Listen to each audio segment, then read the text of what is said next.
Thank you so much for staying with us here on TVC Breakfast. It's now time for us to look at what the papers are reporting. The Nation newspaper says Senate reconvenes on Electoral Act. That should happen on Tuesday. And the Punch newspaper says Electoral Act standoff. Senate calls emergency plenary as protests loom. Occupied National Assembly protest slated for Monday. NLC, Falana, Ezekwesili, Utomi warn federal government. This Nigeria is next. Electoral Act amendments showdown as CSOs to protest at National Assembly. Senate summons emergency meeting. NLC says confusion over electronic transmission of results unacceptable. And the Nigerian Tribune, Electoral Act, Senate to hold emergency sitting. NLC threatens mass action. And then the writers read, Akpabio, conference committee members, others come under pressure.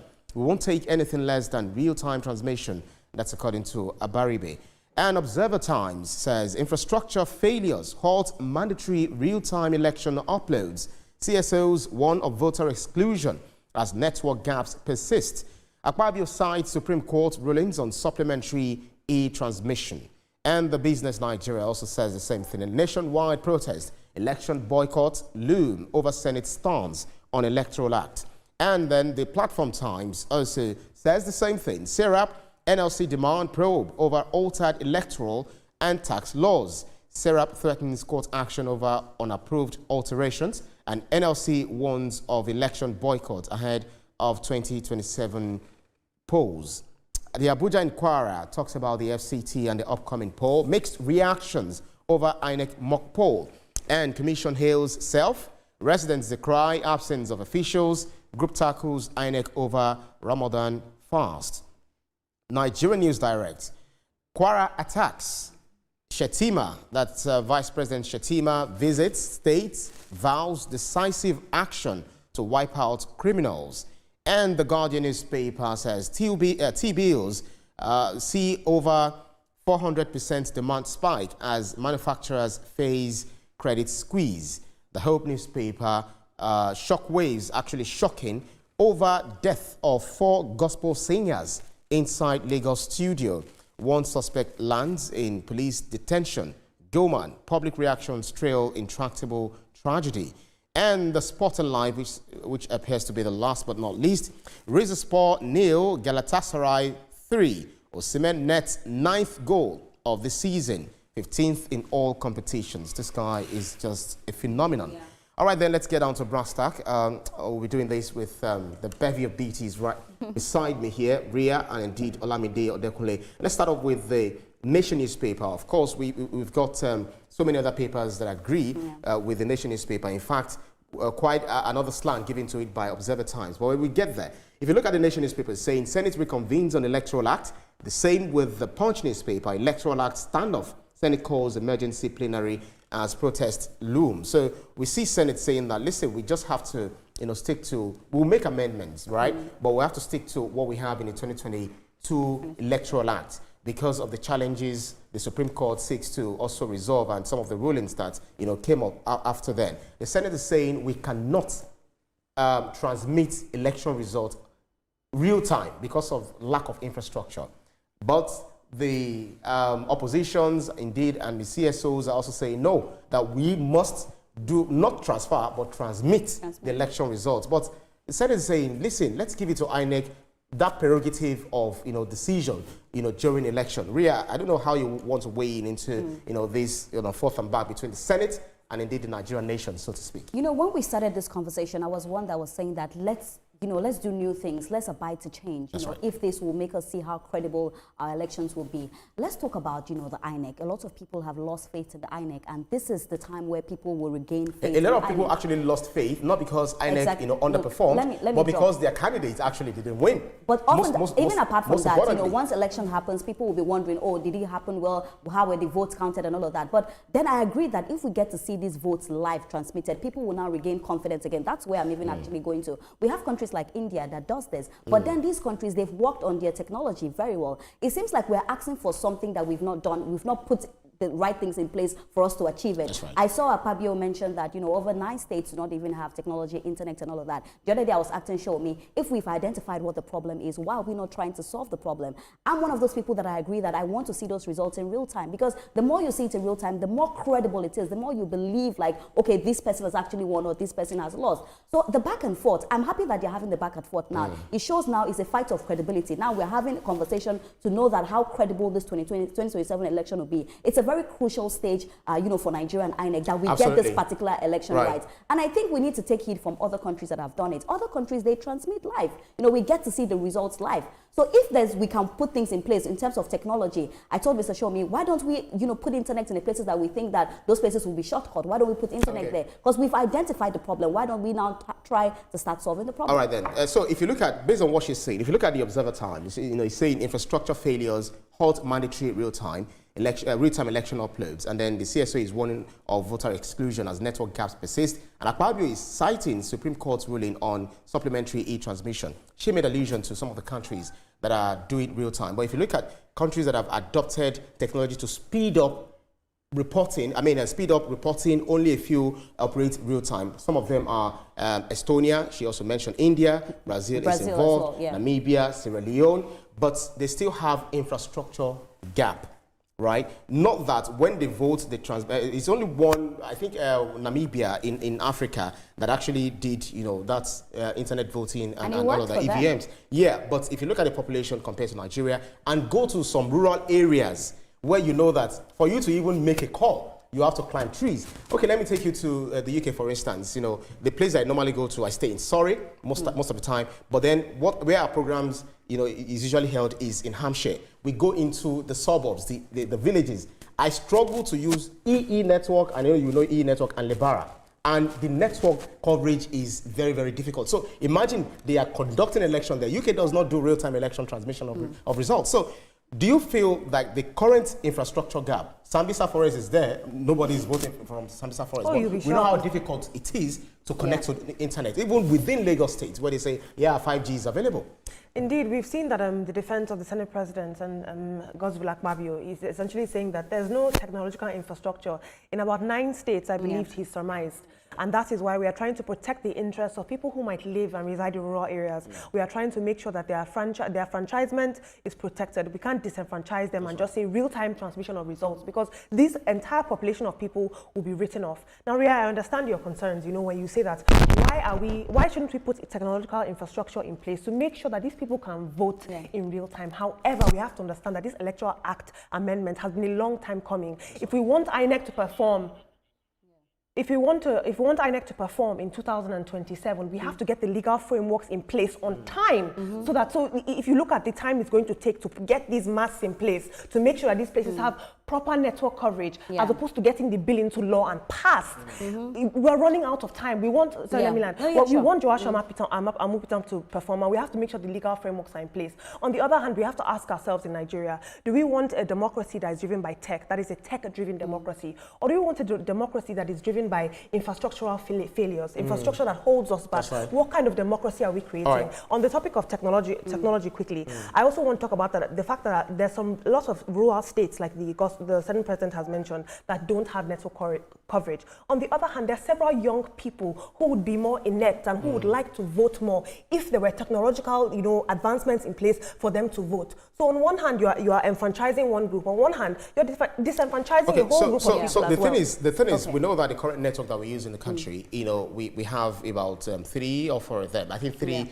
One is very stronger than the other 2. And one is even, waking up and that one is okay. I use one of them. Continue. So maybe you want to invest in it. So these are private entities. These are private, organizations, not run by the government. Even though government made it, giving them enabling environment. But one thing is that the Senate is not saying. For instance, people want to kill Akpabio over this. But he's saying that we are not saying there should not be transmission of election results. Remember Anambra election, we were saying that it was going to be a litmus test and we saw the outcome of it. We saw the speed in the uploading of results. So even though some areas within Anambra, right, they had to look for a location where they needed to upload the election results. And we are not saying court cases as, not only as we... So that's what we are saying, that if some places, as we can see, are not what's it called? They are not covered by the network. We can't disenfranchise them. We still have to do what we have to do, by voting, using the normal voting, but election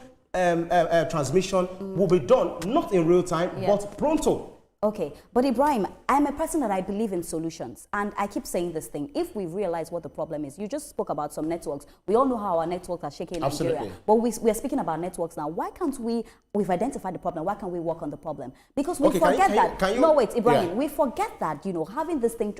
I'm just speaking about the credibility. Absolutely. A lot of Nigerians are now on this case. This is not just about the Senate and majority and minority. This is about the whole of Nigeria. A lot of people are having this conversation. That's right. People want to see real-time results. Okay, now we've identified the problem. Infrastructure. Akpabio has mentioned, over 9 states, the internet is not working there. Why don't we make the internet work in those states? Technology moves very fast. So that's exactly what I'm saying. If we don't work with technology, who's going to make it work? Is it the government that is going to bring if we don't work with technology, back? We're not mentioning names, but if we don't work with technology, technology will leave us behind. And these are the things that we have to do to put in place for Nigerians to see that credible election. I'm one of those people that believe in live transmitting. Let us see it as they come. Let us see it as they hot. Yeah, it's a very good It's a wonderful initiative, actually. But is it doable as we speak? There is nothing that is not doable once we've put in our mind. Ibrahim, if we put our mind that we can get this done, I think an important distinction that we have to make here, Ibrahim, like you both said, is the fact that the discretion is now up to INEC.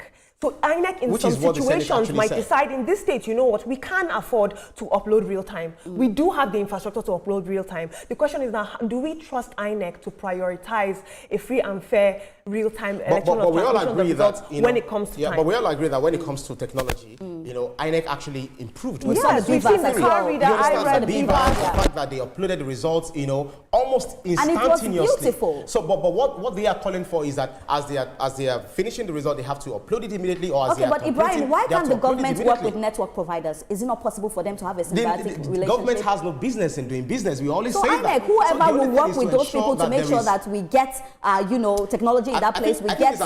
It's a conversation that we will continue over and over again. There are many people right now at home in their schools, in their offices, having this very debate. I'm one of those people that I believe that let us see it as it hot. Let us see it in real time. All right, then let's move on to Abuja and Kwara. It's still related. FCT decides mixed reactions over INEC mock poll. Commission is saying that we tried a mock poll, I think in about 289 polling, units, and they said, it was good. But then residents are saying, what was that? We did not see official. And group also tackles INEC over Ramadan fast. I do not understand. The fact that Ramadan is approaching and then it's going to be during the Ramadan season. Does Ramadan ask you not to fast? I mean, not to vote. It's just for you to go exercise your franchise and then you go back home. Right. Exactly. I don't think anything has to do with Ramadan and fasting, so I don't even want to talk about that. Right. But I'm happy that INEC is now starting things early. The fact that, okay, we're trying to see how it works. Let's do a mock to see how it works. This will help us to build, for exactly what 2027 will be. I feel like all the mistakes, like they said it was fantastic. Some people are saying, well, we didn't see officials. Now we're identifying the mistakes. Ibrahim, I'm a person that I believe in. When we see where our shortcomings are, when we see where our mistakes are, let us make sure we put things in place to make sure we do not repeat that again.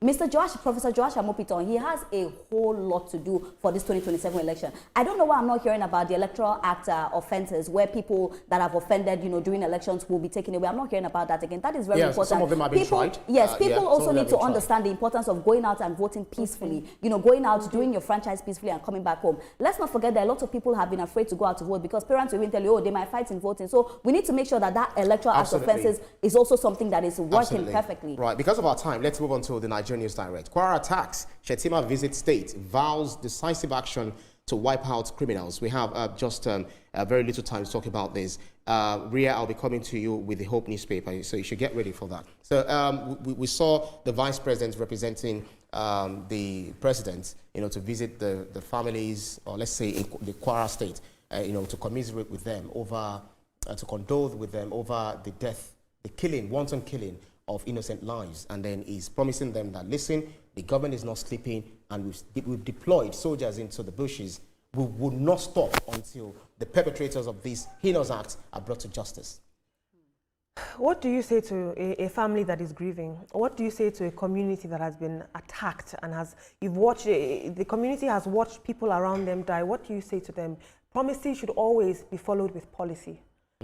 to hear decisive action. It's a very powerful phrase, but what does that mean on ground? We've seen that Operation Savannah Shield has been put in place in Kwara State. That's right. And we hope that they are brought to book, because I am really tired of condolence visits, and I'm sure the people who are experiencing this bloodshed are exhausted as well. Ray, you want to quickly say something? Yeah, you know, but when we talk about this condolence visit, this is how I used to think before, but oftentimes we know that when we see a figure like the Vice President goes there, it gives them some sort of hope. You know, these are people that have lost hope. They felt like, oh, maybe the government is not going to be there to protect us, you know, or to just, you know, stand with us. So I'm happy that he went there, in as much as we can say that, yes, we're really tired of all these condolence visits, because these people get tired, but also it gives them some sort of confidence. Yes, and I hope that policy follows his exactly. promises. It gives them sort of confidence that, you know, our people are in high places are thinking about us. But the Kwara incident is quite sad, Ibrahim. It's very sad. You know, I follow so many stories, and I've been talking to people in Kwara State, and a lot of them have just lost hope in the security system. So this is the time that we have to build that hope in them again and make sure that this doesn't happen. You know, it has happened now. What are the preventive measures we're putting? We shouldn't wait until another village we hear something happens again, and then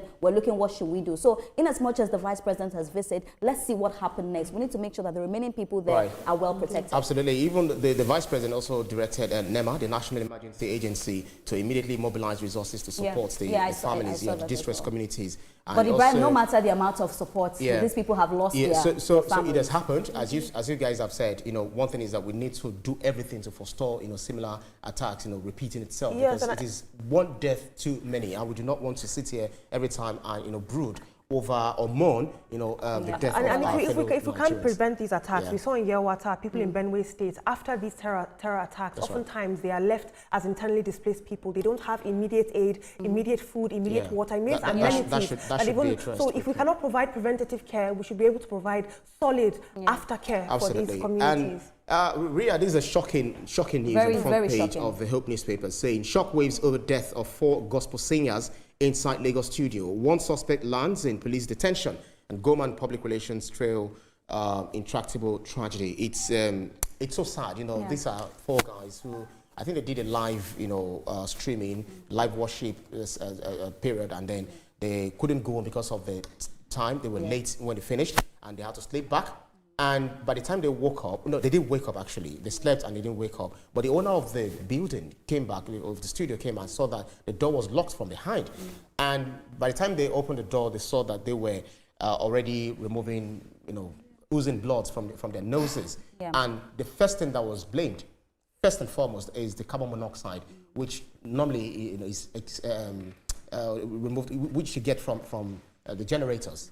You know, in a place like Lagos where we have a lot of studios, you know, because one or too many people are into music, these are gospel singers, we really need to investigate that building, and not just the building, the owner of the building as well, you know, because I know these people went to sing. I don't know if it's health issues, but I'm not thinking that they had health issues, because they were singing and, you know, they were singing and praising God. They couldn't have had all of them, because I was reading somewhere on TikTok where people say people should be checking their BPs and all of that. If it was one person, I'll have that conversation. But these 4 of them, you know, just go like that. It's possible that what they even pad the studio with, you know, sometimes, you know, there are some things that you pad the studio because of soundproof. You know, some of those things are not even the right thing. So is it the air that they were breathing? Is it fumes from generator that were coming inside? You know, what was the problem that we got for these people to, you know, die? These are life lost. These are gospel musicians with fantastic voices. So it's quite a sad one for me. I saw the story on social media, and I said the first thing is that they need to go and check that building to find out what really happened in that building. And also, they need to really investigate the owner of that building to find out, has something like that happened before that has been covered? You know, what really went down in that studio?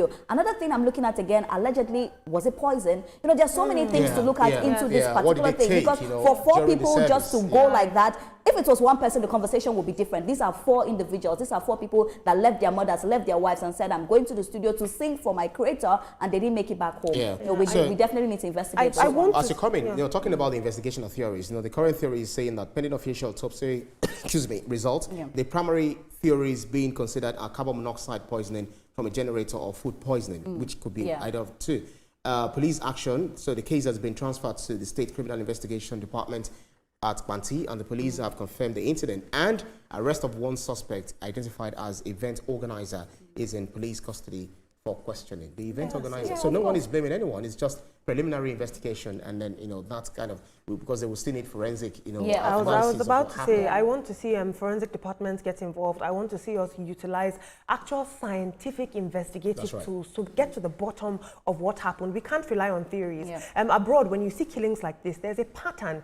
4 people have died. There's a pattern that is to be followed that can tell you a lot about the case. I saw the other day an article, a policeman was talking about the fact that Nigerian crime scenes are often so compromised. We have compromised crime scenes. People die, you come, you touch your bodies, hey, what has happened? As opposed to actually waiting and protecting the crime scene. That is the difference between, you know, killers being caught and you getting to the root of killings versus not having anything at all. So really want to see forensics in there and not relying on theories, but actual scientific data on what happened to and these I know that young there were no cuts on their bodies as well. So it had to be something that had to do with maybe fumes or the air they were breathing or poisoning. So I pray that they're able to check it, because these families also deserve justice to find out what happened to their people. You know, when things like this happen and we report it, it can be anybody. Life can push you anywhere. You can be somewhere and, you know, maybe it's not padded right. You're sleeping in somebody's house, you know, and the fumes start coming in. Where do we put our generators? This is one too many times we've even heard stories of people, you know, inhaling, you know, generator fumes and they didn't make it again. So what precautions are we doing? You know, that's why we need to be very careful. You know, it may not even be your generator. You know, it may be your neighbors. It could be your neighbors. Imagine you are living in Face Me, I slap you now. And you know that when fuel is being, you know, poured into,